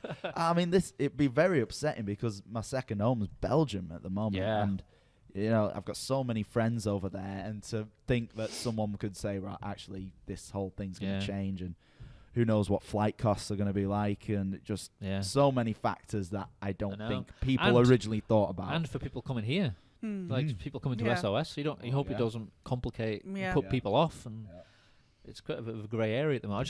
I just want it resolved. It's just this is the thing. If it's going to happen, then just happen already, and so we can get a plan. Yeah, get a plan together. I noticed the Libsyn, who we host a podcast with, they've already decided that they've already removed us from in the stats. They've already just removed us. They've put the UK and Europe. Now, really? Okay, right. Did that a couple of weeks ago. I was like, fair play. I'm bored of it as well. I wish we could just do that. Yeah, it's just like, let's just do it now. Yeah. But so SOS. So you're getting pretty excited now. It's fast approaching. It'll soon be here. It is. Yeah. It's you got people coming from literally all over. All over. Yeah, we've sold a lot of tickets for different countries. So we're attracting quite a lot of new people. People just it's become people's annual thing. It is. We have I don't care who's playing. We're going. I'm going. Yeah. We have a lot of regulars come every year. Yeah.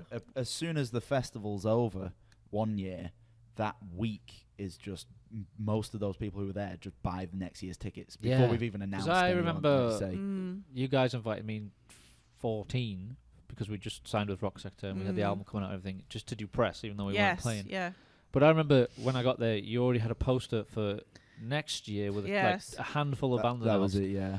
And I remember I got there, you were talking to somebody else, well, we've already sold however many tickets for next year. And it's like, I love hearing stuff like that. It's good. Like, it takes a while to get to that point, but but it's good. I'm looking at bands for next year already. So that's the other headache as well. It is. Yeah, I'm just having a look at the moment. You can't have too many bands playing too often at the same time. No, one year off, a year on. Yeah, unless they happen to be doing something good and they're available. And that's the other thing. There's a nice buzz about them and stuff. That's the other thing I would not look forward to is like bands dropping out.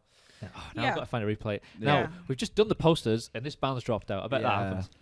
Yeah, every year. Well, every year it happens to everyone. But it's just it's part of parcel. Not just us; it happens to the big festivals as well, doesn't it? Happens to Download, happens to everyone.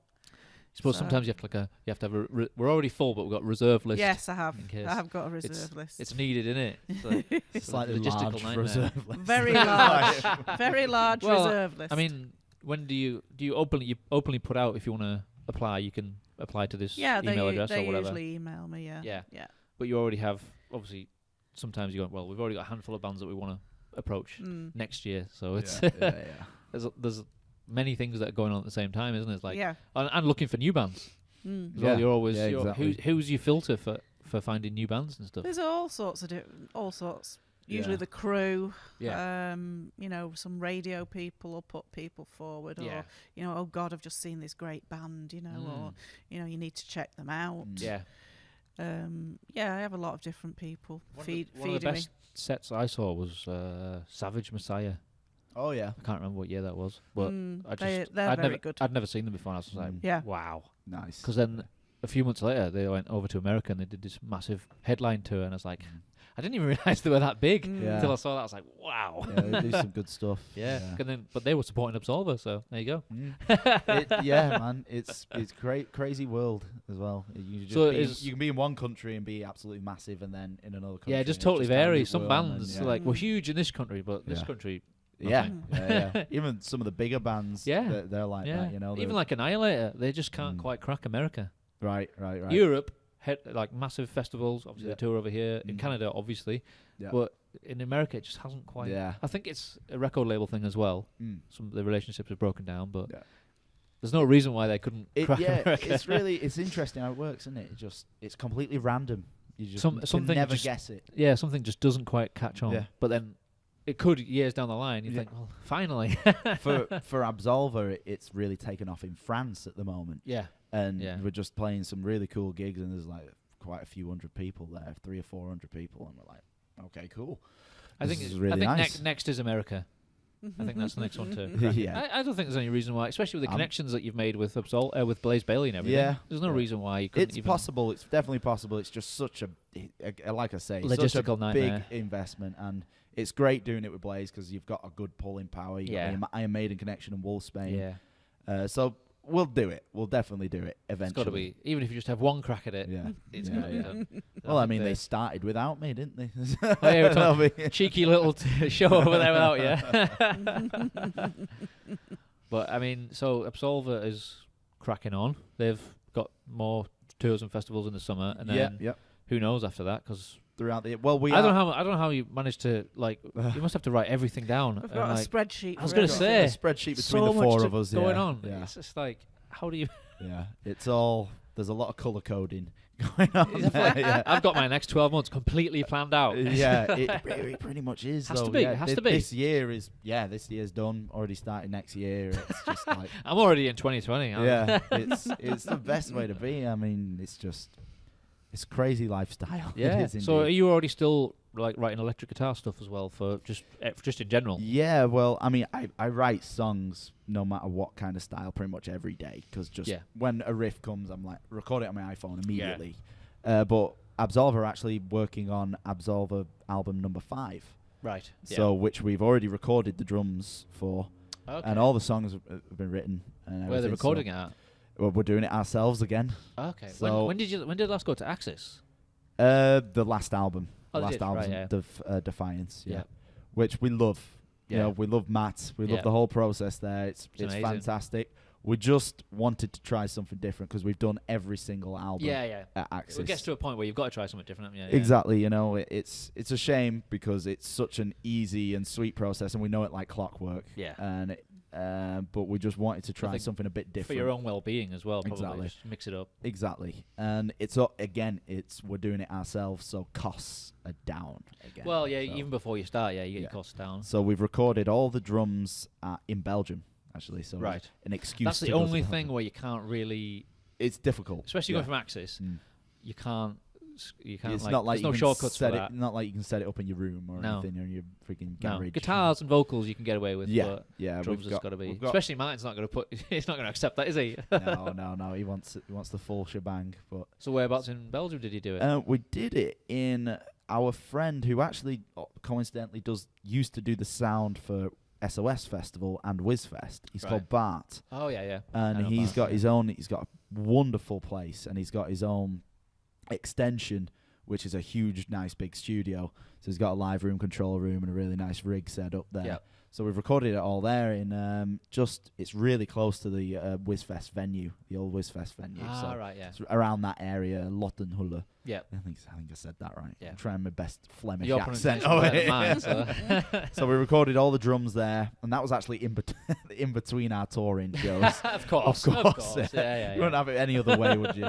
And so we're working on guitars and vocals and bass at our each individual houses. Yeah. So, and again, Chris is the main mastermind behind all this, mixing, mastering, engineering it. So, so it's nothing. We had nothing against going back to Axis Studios. We just felt like we needed a change, just a bit of it. I think it. And who knows? Some years down the line, a few albums down the line, we can always go back to definitely. him. Yeah. I he's always changing his equipment and he's always updating stuff. Yeah. It never sounds the same. No. Even ours, we were only there for a few years, but every time it went, it sounded either just different and better in certain ways than the time before. He's always putting stuff up like, I've sold this, but I've bought this. Anyone want to buy these? I've just found these. Yeah. But no, that's what you need. Yeah. So, when's the next gig? Is it tonight? Tonight, Blackpool. Yeah. Me and my special guest, Becky Baldwin. Of course. Very special guest. Very special guest. Yeah, it's been good. What's after that? Then I've got, I'm flying to Berlin tomorrow. Right. I'm playing a wedding, a very good friend of mine's wedding over there. Fly to Berlin tomorrow, play the wedding Tuesday, fly back to Manchester Wednesday, fly to Belgium Thursday, play the gig in Belgium Friday and Saturday, fly back to Manchester.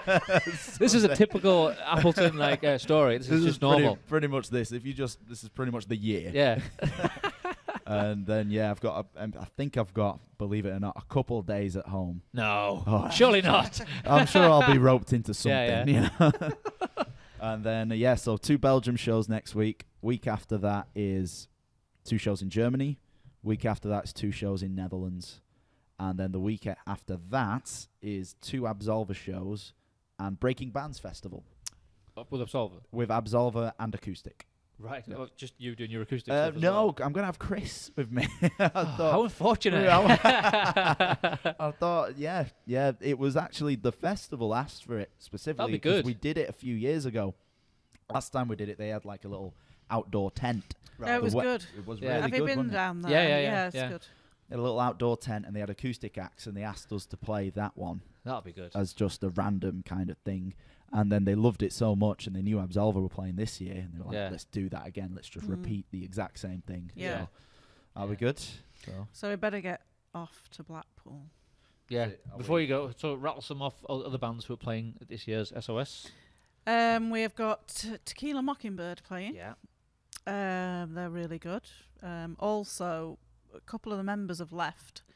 And the Jill Montgomery, I don't know if you know her. Amorettes. From the Amorettes. She's joined them.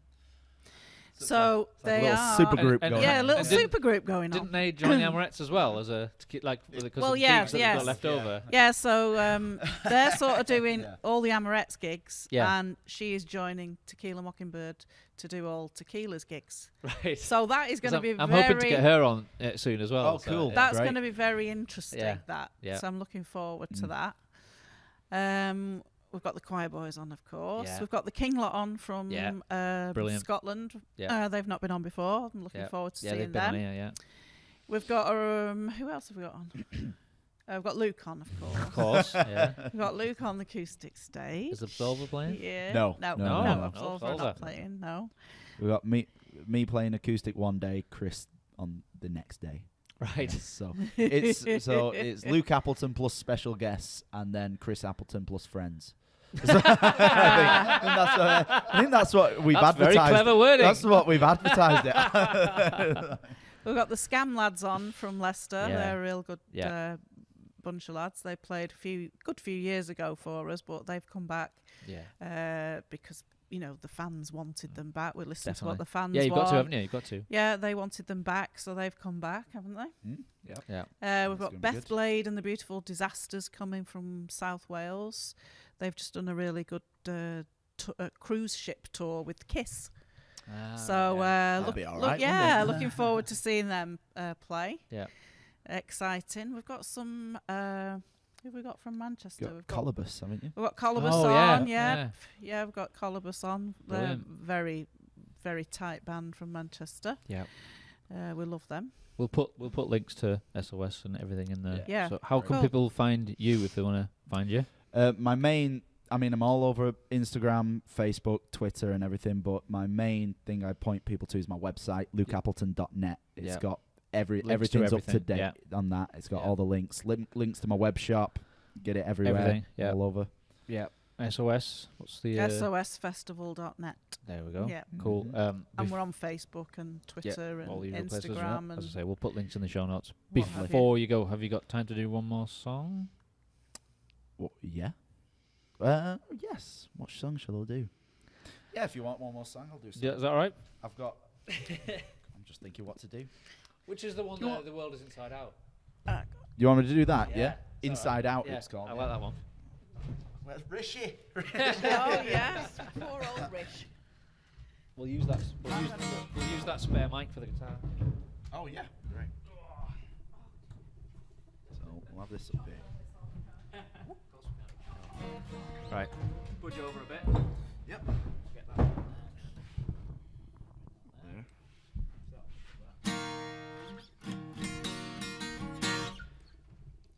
Do you like this tune? Is yeah. It? Yeah. I like this one. It's an upbeat one. Can I steal some of this one? Yeah, go for it. Steal it. How dare you? I'll borrow it. And just give it back later. Regurgitate it later. Okay. Whenever, are you all ready? Yeah. I am ready. He's ready. Tech is ready. I don't have to count in anymore. No. It's just me, So tell us what it is. Right, lovely. Yep, this is another song off my album Snake Eyes. This is the opening track off the album, and it is called Inside Out. It's going to blow your mind. Oh, God. Right, here we go.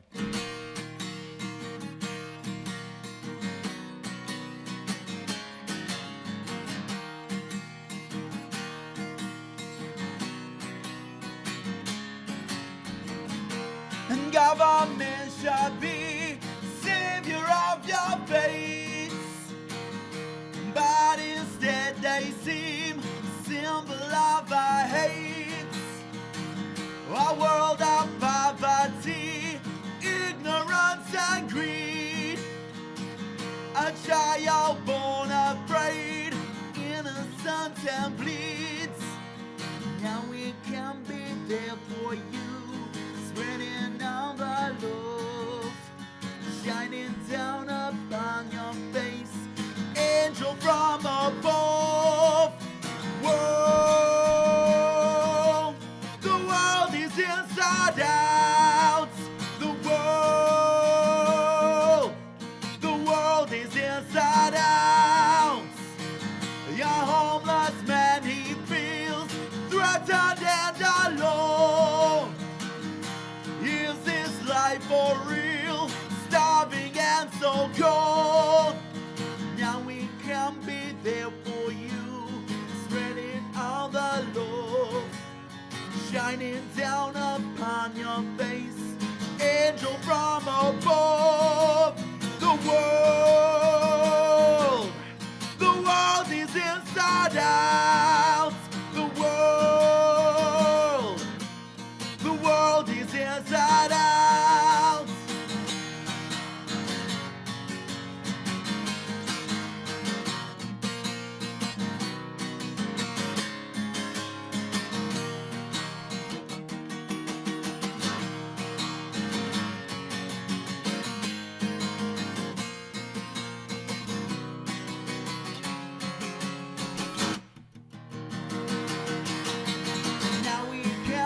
There for you, spreading all the love, shining down upon your face, angel from above. The world is inside out. World is inside out.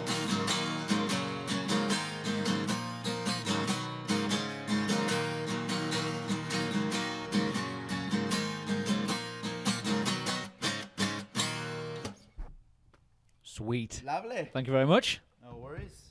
Well, thanks for joining us. Happy days. Yes. We'll definitely have you on again. It's been a pleasure. It's been Probably good to be back. I mean, if we had him on in like, I don't know, 6 months, for normal, what you've done in that 6 months, what normal person would have done 2 years. So we could have you on any time. Yeah, that'd be great. That'd be wonderful. Maybe I can bring Chris next time. That's definitely something we're going to We do. can hit something new again. It's going to happen. Cheers, man. Thank you. Thank you very much, guys. Perfect.